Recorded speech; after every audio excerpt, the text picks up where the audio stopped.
Hi guys, Justin for the MTG Noob here bringing you another week of Standard for Monday. We're bringing you a black, white, red win-range deck right before M14 comes to Magic Online. It's going to be 9 days still.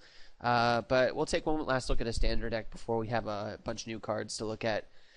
This particular deck took first place at a TCG Player Open. It was made by Ryan Hipp. There is a one card difference from the list he was playing. We're running one less Aurelia and one more Obzdot.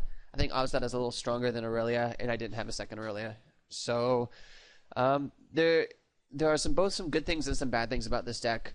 Good things is you have more threats than usually than they have answers to deal with. I mean, that's the main draw of this deck.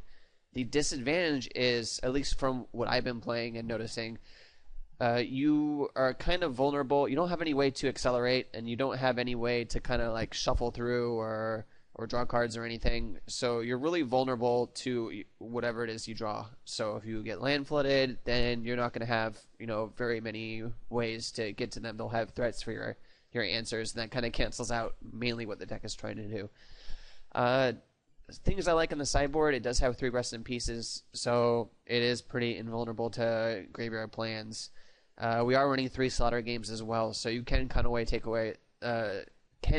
away some of the most important things that they're trying to do. So that being said, none of the cards in here are particularly new, so let's go ahead and jump into some matches and see how this deck does. I've played it a little bit so far. I've been fairly impressed, but it does have those weaknesses that I've just talked about, so we'll see what happens today.